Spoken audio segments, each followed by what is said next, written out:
Bien, jóvenes, vamos a continuar entonces las clases.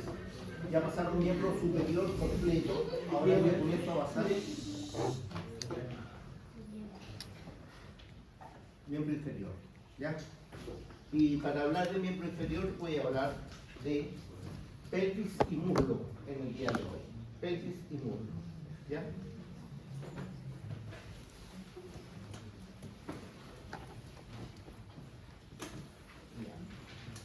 Acuérdense que se divide el miembro inferior en 4 porciones, igual que el miembro superior. El superior se dividía, ¿no es cierto?, en hombro, brazo, antebrazo y mano. Este se dividía en pelvis, muslo, pierna y pie. Por lo tanto, vamos a ver, ¿no es cierto?, cada una de estas porciones. Cuando observamos, ¿no es cierto?, los constituyentes de lo que es la pelvis y lo que es el muslo, vamos a encontrar estos huesos en una vista anterior.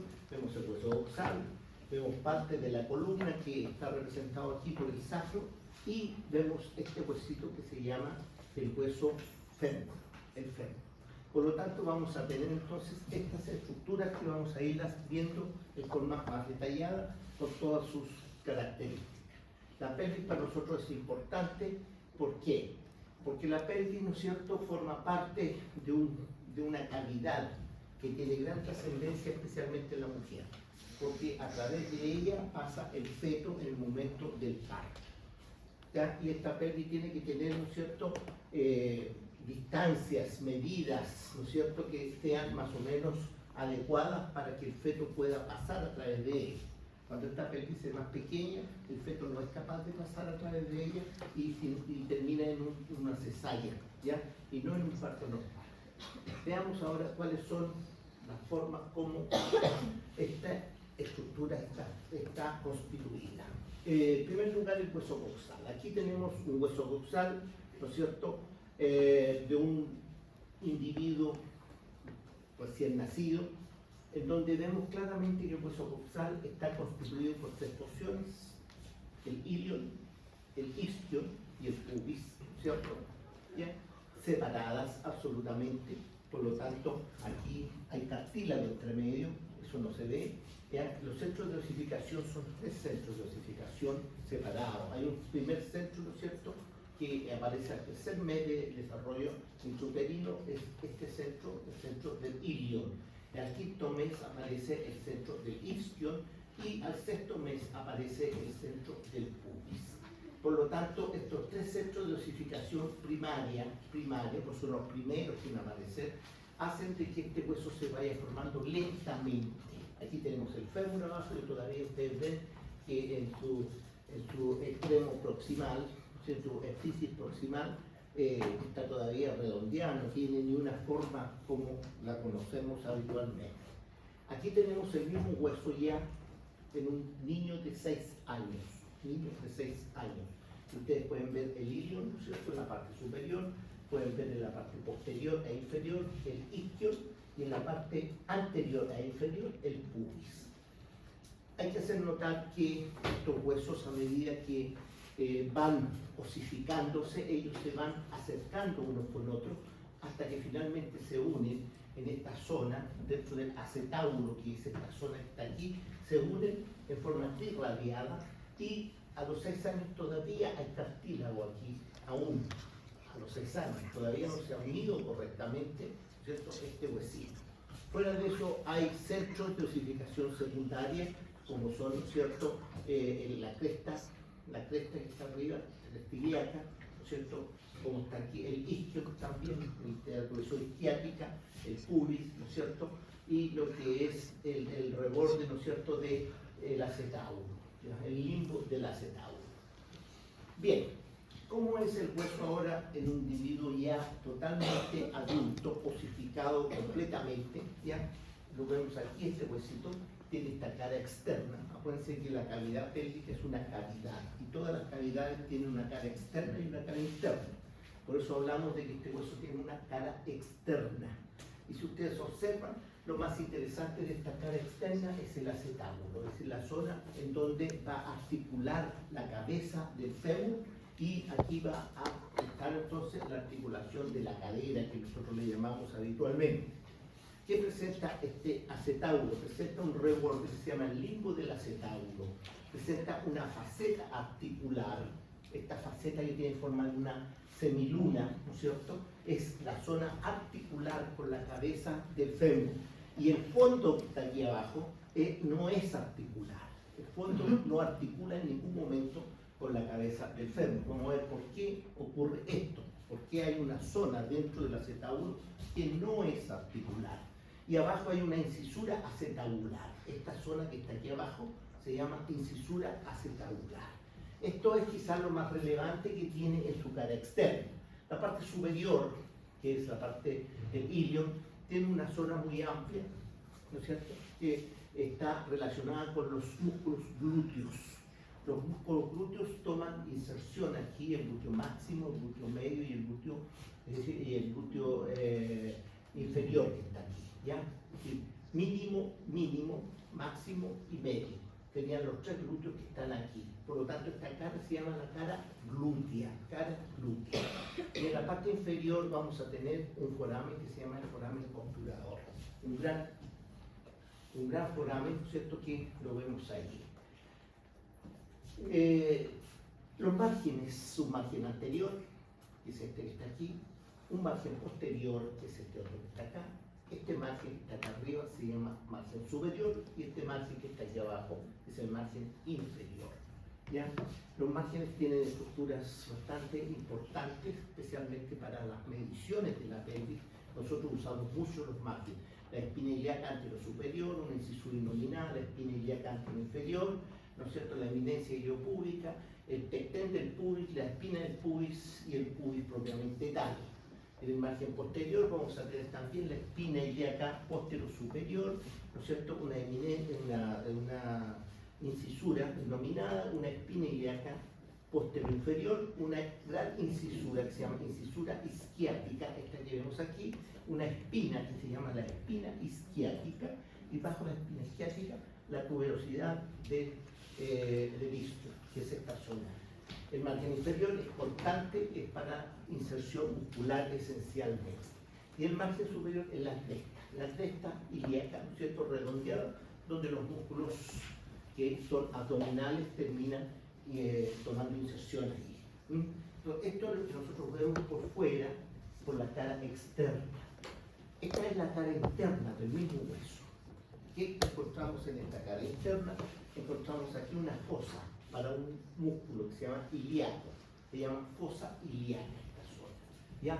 Esta fosa ilíaca. Y detrás de la fosa ilíaca un área bastante rugosa, ¿no es cierto?, en la parte superior, y en la parte inferior presenta un cartabón, una escuadra, que es justamente una cara que se llama la cara auricular para la articulación con el sacro. El sacro, ¿no es cierto?, se articula a este nivel. Y esta cara sacropélvica, así se llama, esta cara sacropélvica, esta parte posterior, aquí hay ligamentos que los vamos a ver, ¿no es cierto?, enseguida. Hacia abajo vamos a encontrar, ¿no es cierto?, de nuevo el foramen, el gran foramen, ¿no es cierto?, y vamos a encontrar una cresta que separa las dos zonas, la parte superior con la parte inferior. De nuevo encontramos la incisura isquiática, ¿no es cierto?, mayor, y abajo la incisura isquiática menor y la espina isquiática aquí entre medio. El sacro ya lo vimos en lo que era la columna vertebral, cara pélvica o anterior, cara posterior del sacro. Una vista lateral, y aquí está esta zona articular del sacro para constituir la pelvis. El sacro ya lo conocen ustedes, tiene una base, tiene un vértice, ¿no es cierto?, tiene forámenes sacro anteriores, tiene 5 vértebras en su constitución, ya tiene la cara posterior, cresta mediana posterior, cresta intermedia y cresta lateral posterior. El hiato sacro en la parte inferior, ¿no es cierto?, que son las estructuras principales que nos presenta el sacro. Y aquí tenemos entonces la pelvis armada, que es la pelvis que nosotros tenemos que ver, especialmente la parte obstétrica. Es importantísima esta pelvis y la estudiamos con mucho detalle, ¿ya? Y aquí vemos el sacro, una postura que tiene el sacro en la parte posterior, el coxis abajo, aquí estaría el coxis, es decir, está la columna en el fondo, y aquí están ambos huesos coxales, un hueso coxal derecho y un hueso coxal izquierdo.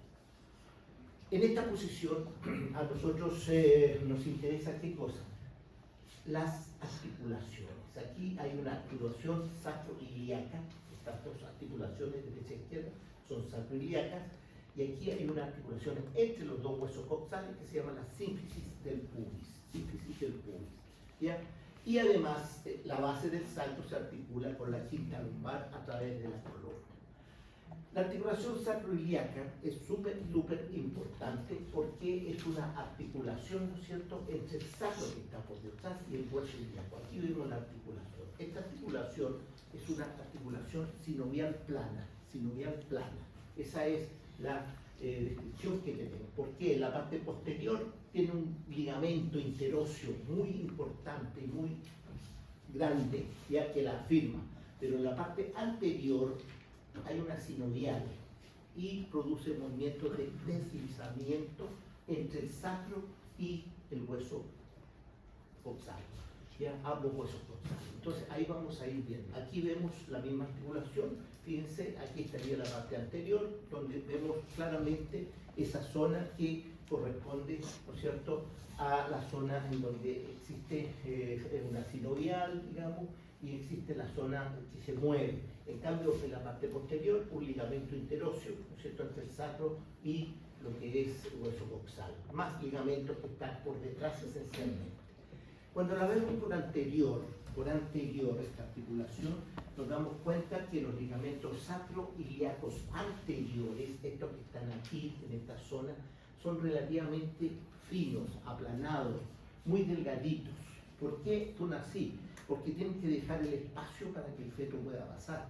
Por lo tanto, esos ligamentos no son grandes ligamentos, gruesos ligamentos que puedan evitar el paso y el descenso de la cabeza fetal en el momento del parto. Hacia arriba vemos la columna, ustedes pueden ver la columna, por lo tanto aquí ven la cuarta vértebra lumbar, aquí ven la quinta vértebra lumbar, y aquí estaría la articulación, ¿no es cierto?, entre la quinta y el sacro. Esta articulación es la que nosotros llamamos el promontorio. Acuérdense que estas articulaciones, ¿no es cierto?, están clasificadas como articulaciones ¿de qué tipo? ¿Se acuerdan, no? La de la columna. ¿Qué lo vieron? ¿Ah? Nadie dice fuerte. Todos hablan para esto, sí. ¿Qué tipo de articulaciones son? No son sinoviales. Son cartilaginosas. Son sinoviales. Nunca han sido sinoviales. Son cartilaginosas. Sínfisis. ¿Cómo se van a acordar de eso? Eso lo pasamos, ya se le olvidó. ¿Ya? Bien, en la parte posterior estos dos huesos coxales con el sacro tienen una gran cantidad de ligamentos. Fíjense, aquí estos ligamentos son extraordinariamente desarrollados. Aquí tienen 1, 2, 3 y 4 ligamentos en la región posterior. Estos ligamentos afirman la relación entre el hueso coxal y el sacro. ¿Ya? Acuérdense que toda la fuerza baja por la columna, ¿ya? Y al bajar por la columna, ¿qué sucede? Viendo aquí, viene aquí todo el peso baja por la columna, y esta columna, ¿no es cierto?, tiene que articular con los huesos coxales, y estos huesos coxales articulan con el fémur, y el fémur llega al piso a través, ¿no es cierto?, de la tibia, la fíbula y el pie. Por lo tanto, todo el peso baja por aquí. En ese sentido, esta articulación tiene que ser una articulación firme para que realmente pueda soportar el peso y no se pueda romper fácilmente. Por eso atrás, en la región posterior, hay ligamentos propios, directos, intrínsecos, que están pegados a la articulación. En cambio, hay ligamentos extrínsecos, el sacrotuberoso y el sacroespinoso, que son estos dos ligamentos, que son los ligamentos a distancia, ¿ya?, que están más lejos, pero que también ayudan a que el efector pueda mantener su posición. Aquí hay un corte en donde nosotros vemos claramente el sacro, ¿no es cierto?, el coxis acá abajo, y vemos la columna vertebral. Y aquí hay una articulación. Esta articulación, esta es la quinta vértebra lumbar, y esta sería la primera sacra. Por lo tanto, esta articulación aquí corresponde, ¿no es cierto?, a lo que nosotros llamamos la sínfisis cúbica. ¿Por qué? Porque esta articulación hace un ángulo aquí, un ángulo de 30 grados, y este ángulo permite, ¿no es cierto?, que el cartílago entonces sea más alto en la parte anterior y mucho más bajito en la parte posterior. Es decir, el cartílago no es como todos los demás cartílagos que son rectos, ¿verdad? En toda su superficie tiene el mismo grosor. No, este no. Ese cartílago es más grueso en la parte anterior y más delgado en la parte posterior. Y eso hace, ¿no es cierto?, que ocurra esto. Y el promontorio es un punto de referencia, ¿no es cierto?, para la parte obstétrica importantísima. Y aquí vemos el ligamento sacroespinoso. Ven ustedes, aquí está la espina isquiática y aquí está el sacroespinoso. Y aquí vemos el ligamento sacrotuberoso que viene desde arriba. El foramen obturador también tiene una membrana obturatriz que tapiza o cierra parcialmente esto. Bien, hay movimientos entonces en esta articulación. ¿Y qué movimientos tiene esta articulación? Dos movimientos que tienen un punto que es este signo más que hay aquí, que no está en la parte superior, sino que está un poquito más abajo. Y estos movimientos, ¿no es cierto?, que si yo tomo, ¿no es cierto?, este puntero y si lo pongo aquí, aquí está el eje está a ese nivel, ¿ya? Y al estar a ese nivel, entonces el sacro, pongámosle que esto sea el sacro, ¿no es cierto?, sería la base del sacro y este sería el vértice del sacro. Entonces, cuando el sacro se mueve con la base hacia adelante, el vértice se va hacia atrás. Y cuando el vértice se va hacia adelante, la base se va hacia atrás. Esto es muy, pero muy importante obstétricamente hablando. ¿Por qué? Porque la pelvis tiene dos estrechos. Un estrecho superior, que es este que está aquí arriba, ¿ya? Y un estrecho inferior, que es este que está aquí abajo. Por lo tanto, dos estrechos, uno superior y uno inferior. Cuando la cabeza del feto viene bajando, lo primero que hace es encaja en el estrecho superior. Y al encajarse en el estrecho superior, requiere que ese estrecho tenga la mayor apertura posible. Por lo tanto, en ese momento, la base del sacro se va hacia atrás, ¿no es cierto? En tanto que el vértice se va hacia adelante. Una vez que la cabeza del feto se ha encajado aquí y ha atravesado esto y ya se ha metido al interior del espacio pélvico, que es todo esto, se encuentra con el estrecho inferior. Y cuando pasa la cabeza en el estrecho inferior, ocurre lo contrario, ¿no es cierto? La base se viene hacia adelante y el vértice se va hacia atrás. Y eso hace que el estrecho inferior se agrande para que la cabeza pueda salir al exterior. Por lo tanto, ustedes ven aquí dos colores, un color negro y un color rojo, ¿ya? Y estos dos colores tienen una posición determinada. Los movimientos son nutación y contranutación. Así se llama, nutación y contranutación. ¿A qué le llamamos la nutación? La nutación es cuando la base del sacro se va hacia adelante, lo que está con rojo aquí, y el vértice se va hacia atrás. Eso se llama nutación. Acuérdense, nutación es como el saludo japonés que hace, ¿no es cierto?, el japonés así, saluda, ya, esa es la nutación. Y la contranutación es a la inversa. El vértice, ¿no es cierto?, se va hacia adelante y la base se va hacia atrás. Por lo tanto, ocurren estos movimientos importantes en el momento que está bajando la cabeza del feto, cuando sale del interior del útero y va a salir en el momento del parto. Entonces, esos son los movimientos que tienen, ¿qué cosa? La articulación sacro-ilíaca. La otra articulación que hay en la pelvis también, y que tiene su trascendencia, no es mucho menor, sí, es la sínfisis púbica. El término sínfisis, ya sabemos, es una articulación, ¿no es cierto?, cartilaginoso de segundo grado. Acuérdense que existe la circondrosis y la sínfisis. La sínfisis, ¿no es cierto?, no se osifica habitualmente y los dos huesos costales se unen a través de la sínfisis. El aporte que hace esta sínfisis a la parte obstétrica es muy poquito, solamente aumenta alrededor de entre 5 a 10 milímetros de apertura aquí. Así que es muy poquito lo que ayuda para aumentar el estrecho superior de la pelvis. Este estrecho superior de la pelvis es absolutamente óseo. ¿ya? Y este estrecho superior óseo hace entonces de que si no se mueven estos huesos, ese estrecho no tenga ni una posibilidad de agrandarse. Por eso cuando el niño trae una cabeza muy grande, ¿ya? Es cabezón en otras palabras, no pasa, ¿ya? Y ahí hay que hacer cesárea. O si esta pelvis en la madre es muy pequeña, o si tiene algún tipo de problema la pelvis, alguna fractura, algún tumor o alguna cosa por el estilo, tampoco va a pasar ese niño a través de este estrecho superior para poder salir hacia el.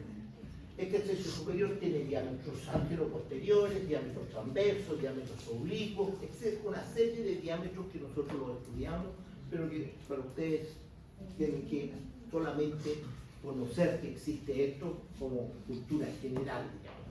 ¿Ya? Ahora, el estrecho inferior es este, que está aquí. ¿Te dan cuenta? Estamos mirando por abajo. Esto es óseo.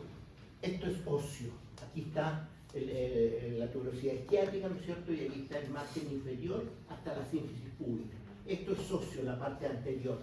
Pero en la parte posterior solamente tenemos como punto óseo más bajo el coxis, que es esto que está aquí.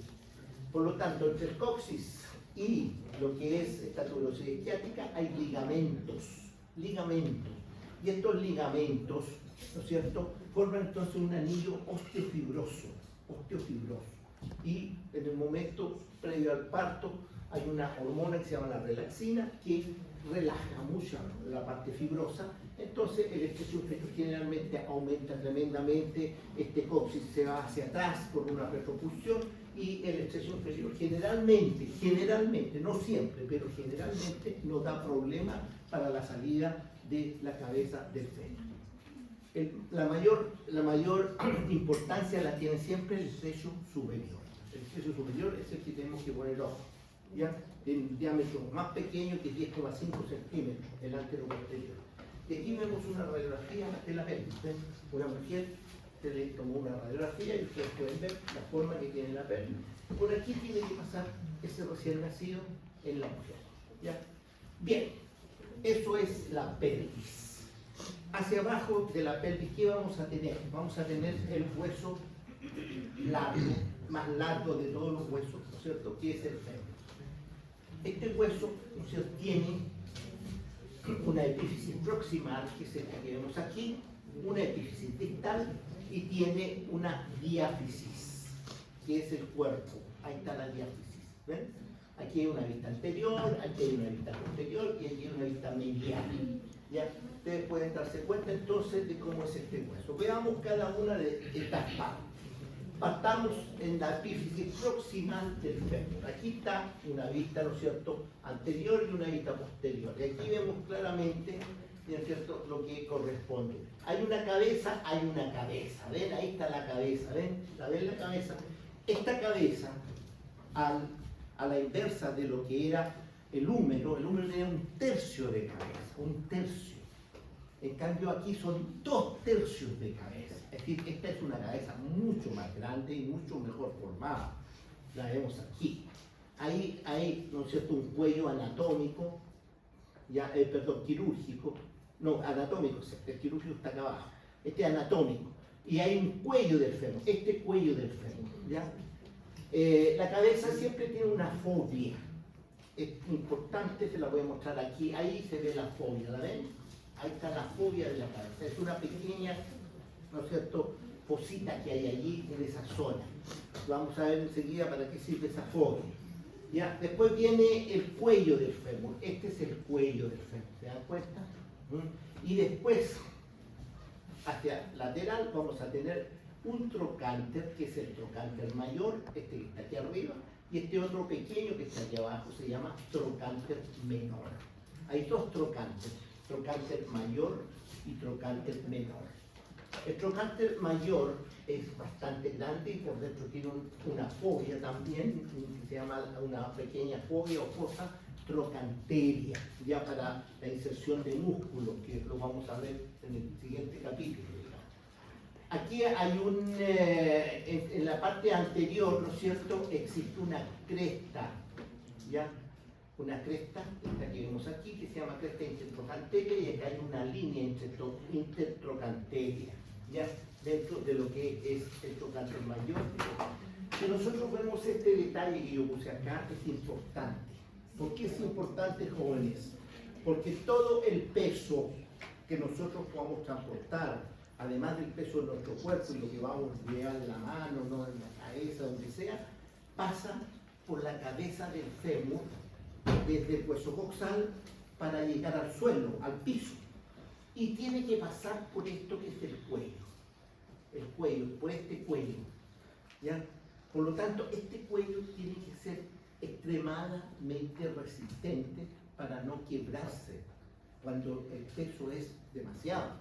Y para eso, internamente, el tejido esponjoso tiene fibras, ¿no es cierto?, en diversas direcciones, que hacen de que este cuello sea un cuello realmente formidable en cuanto a resistir pesos, ¿no es cierto?, importantes.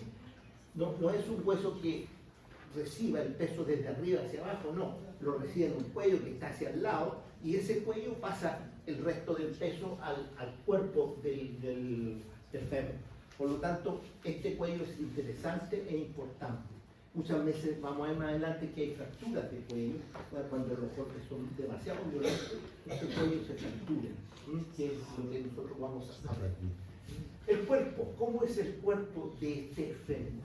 El cuerpo tiene tres caras, una cara anterior, una cara posteromedial y posterolateral, ¿ya? Dos caras posteriores, una medial y otra lateral, y una cara anterior, ¿ya? Diferente a lo que era el húmero. El húmero tenía cara anterolateral y anteromedial y una cara posterior. Este tiene una cara anterior y dos caras medial y lateral, pero son posteriores. Es relativamente liso, no tiene mayores detalles, tiene lógicamente en el interior, ¿cierto?, un espacio para la médula ósea, pero el detalle está en el margen posterior. El margen posterior puede tener un margen lateral, un margen medial y un margen posterior. El margen posterior es este que está aquí. Este es el margen posterior. Y si uno pasa los dedos así, es un margen áspero, muy áspero, ¿ya? Y se llama justamente así, se llama la línea áspera del fémur. La línea áspera. ¿Y por qué es tan áspero? Porque aquí toman inserción gran cantidad de músculos del miembro inferior, específicamente del muslo. Varios músculos del muslo llegan aquí y toman inserción en esta zona.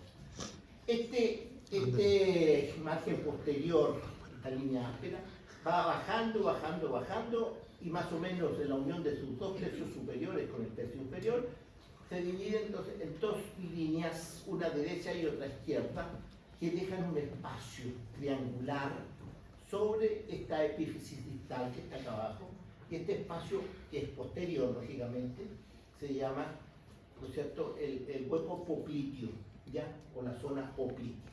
Aquí vemos claramente, ¿no es cierto?, esta zona, ¿ven? Ahí vienen bajando las laterales, y aquí vemos esta zona que se llama la zona poplitea.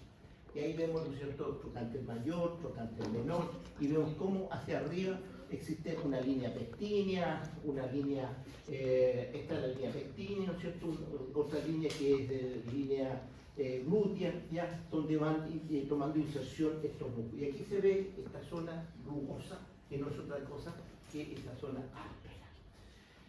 ¿Cómo es esta epífisis distal? Que es la epífisis, ¿no es cierto?, que está hacia la parte inferior. Esta epífisis distal termina aquí, ¿en qué cosa? En dos cóndilos. Dos cóndilos. ¿Ya? Esta es una visión posterior, esta es una visión, ¿no es cierto?, desde abajo. Hay un cóndilo que es el cóndilo medial y hay un cóndilo que es el cóndilo lateral. Entre ambos cóndilos va a existir un espacio, ¿cierto?, una fosa. Esa fosa se llama la fosa intercondilia. Y una pequeña línea que se llama la línea intercondilia. Esta línea intercondilia está ahí, está la fosa, y aquí está el cóndilo medial y el cóndilo lateral. En la parte, esta es la parte posterior. En la parte más anterior, estos dos cóndilos se funden y forman una superficie bastante plana. en esta superficie plana, ¿no es cierto?, es la cara patelar, ahí está la patela. La patela no es otra cosa que lo que nosotros comúnmente llamamos rótula, ¿ya? Ahora se llama patela. Aquí articula esa estructura que se llama la patela, ¿ya? Y aquí vamos a ver el cóndilo medial, tiene un área para músculos importante, aquí la vemos también en esta posición. Bien, este huesito no es un hueso recto, sino que está virado, está doblado. Es decir, el extremo superior está girado en relación con el extremo inferior. ¿Ya? Y aquí el giro normal es de unos 14 grados, ¿ya? Pero pueden haber, ¿no es cierto?, giros mayores y giros menores, sobre 30 grados y menos de 16. Y ahí podemos hablar de una anteversión y una retroversión de este hueso, ¿no es cierto?, según el giro que tenga. También podemos ver que existe una angulación entre la cabeza del fémur con su cuello y el cuerpo del fémur. Y aquí vemos la angulación que corresponde a lo habitual, ¿no es cierto?, que la mayor parte del mundo tiene. Este es el ángulo normal de inclinación, que es de 125 grados. 125 grados. ¿Ya? Cuando este ángulo se achica, como lo vemos aquí, un ángulo de 108 vemos aquí, ¿no es cierto?, casi recto, o cercano a ser recto, hablamos, ¿no es cierto?, de la coxa vara, se llama, coxa vara, de disminución del ángulo, ¿no es cierto?, de inclinación. Y cuando este ángulo es demasiado amplio, muy abierto, muy obtuso, por decirlo menos, se llama coxa valga. Hay un aumento normal y es sobre 140, esencialmente. Por lo tanto, hay estos problemas, digamos, a nivel de la articulación. Fracturas de esta articulación. Ustedes pueden ver aquí, ¿no es cierto?, las fracturas más clásicas, las que se puedan obtener mediante golpes violentos. Una de las fracturas más clásicas es la fractura del cuello. ¿Ya? ¿Cuándo puede haber una fractura del cuello? Cuando nosotros tenemos un choque del automóvil violento. Habitualmente uno va con las piernas flectadas, ¿no es cierto?, y las piernas las lleva puestas allí adelante. Y como uno choca tan violentamente, quien recibe el golpe directo es el fémur. Y el fémur aprieta hacia atrás violentamente y puede ocurrir esta fractura en el cuello, en el centro del cuello, o puede ocurrir entre los trocantes, una fractura intertrocanteria, ¿ya?, que son las más clásicas fracturas a nivel proximal. También podríamos tener una fractura, ¿no es cierto?, ya en el cuerpo, propiamente tal, en la diáfisis, ¿no es cierto?, que generalmente esas fracturas son en espiral. Se rompe, ¿no es cierto?, por algún motivo de espiral. Bien, ¿cómo es la articulación de la cadera? La articulación coxofemoral o cadera, como normalmente la llama uno. Aquí vemos la cabeza del fémur. ¿Ven? Esta es la cabeza del fémur. Por lo tanto, esta es la cavidad, ¿no es cierto?, que tiene el hueso coxal, ¿ya? Esta es la cavidad del hueso coxal y esta es la cabeza del fémur. Lo primero que nos damos cuenta es que estas son superficies, ¿no es cierto?, redondeadas, ¿no es cierto?, y una concavidad, como una copa. Por lo tanto, aquí estamos hablando de una articulación sínfisis esferoide, ¿ya?, que tiene 3 grados de libertad, igual que el hombro. Ahora, ¿qué detalle se nos observa claramente? Se nos observa que en el fondo aquí hay un ligamento. Ahí hay un ligamento metido. Y ese ligamento, que es muy importante, ¿ya?, es un ligamento que está ocupando este espacio, que es el espacio que no es articular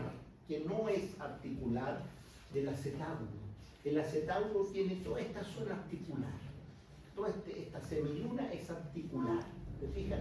Pero en el fondo del acetábulo no es articular, sino que es una cavidad. Y esa cavidad que no es articular es la que contiene al ligamento de la cabeza del fémur. Por lo tanto, la cabeza del fémur está tomada por un ligamento y ese ligamento está puesto en este espacio donde nunca es comprimido, por el peso ni nada, porque está.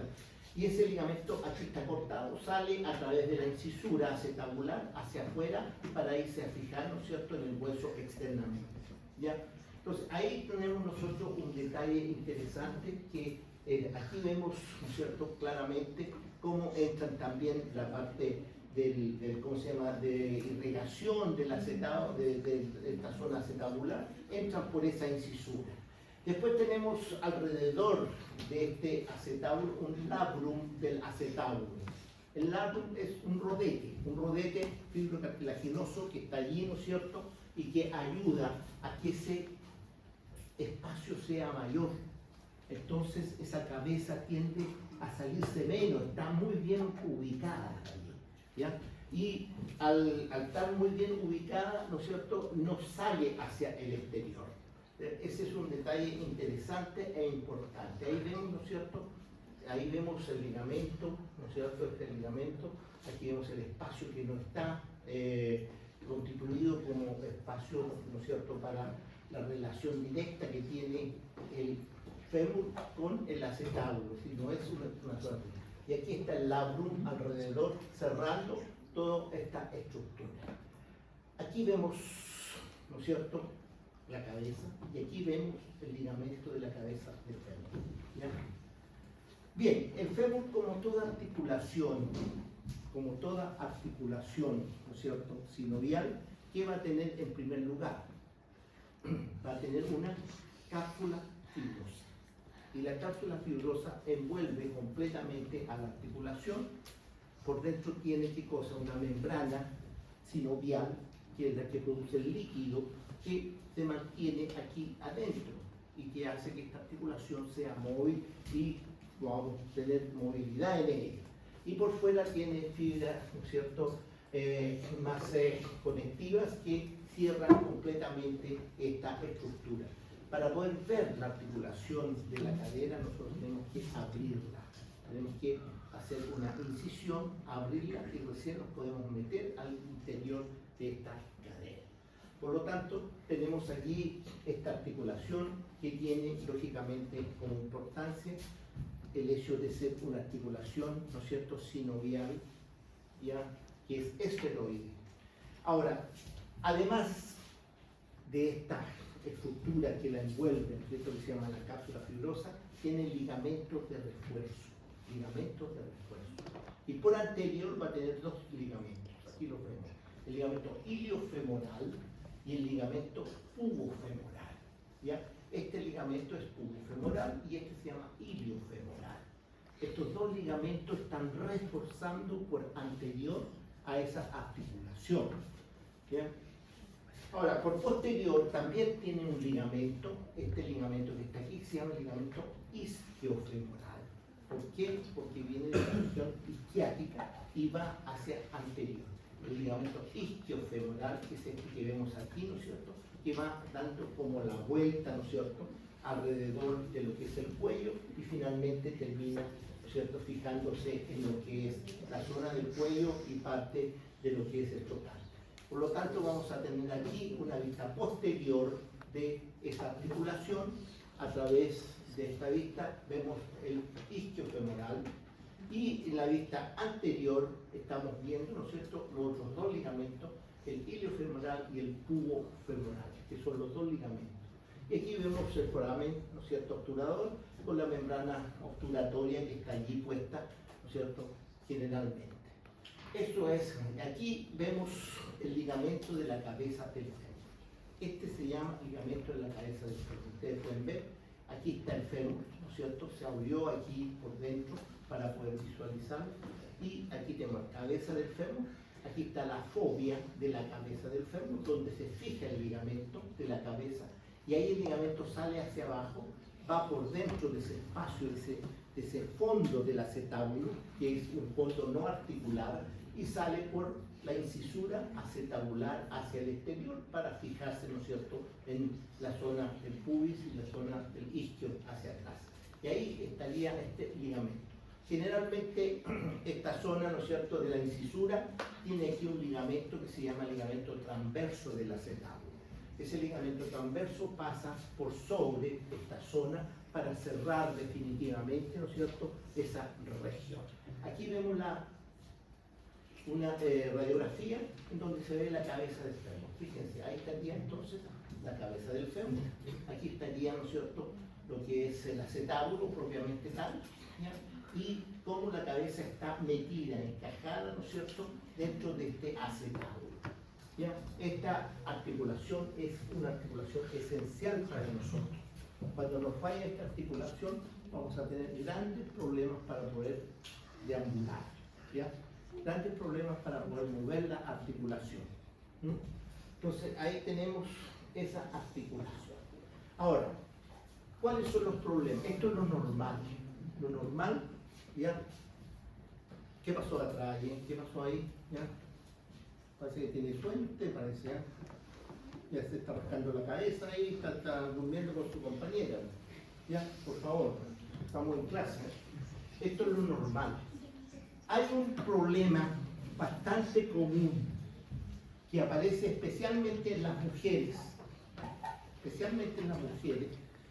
y que antiguamente era muy, pero muy recurrente. ¿Ya?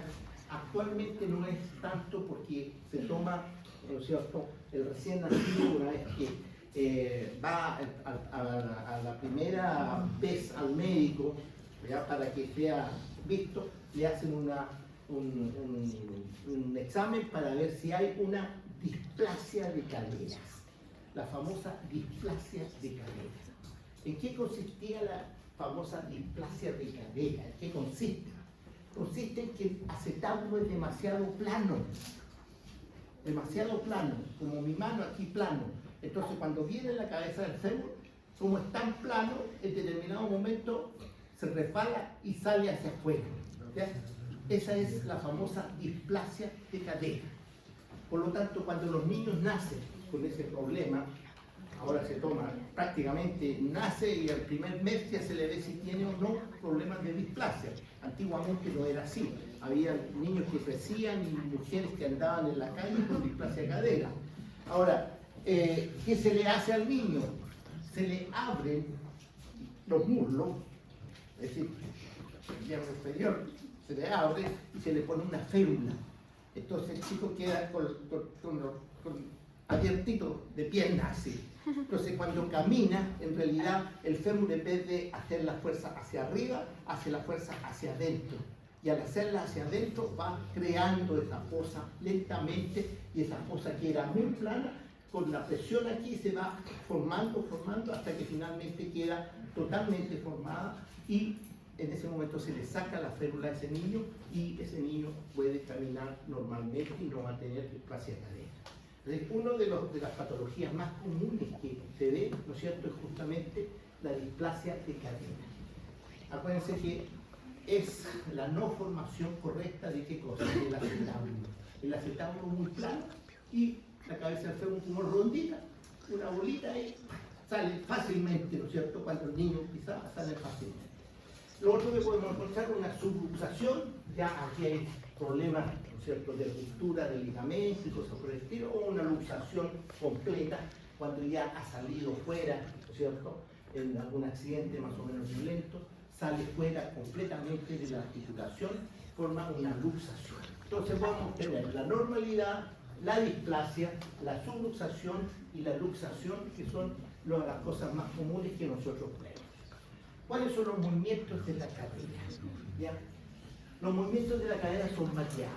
En primer lugar, el movimiento, acuérdense que estamos en una articulación que es una articulación que tiene todos los movimientos, todos. ¿Ya?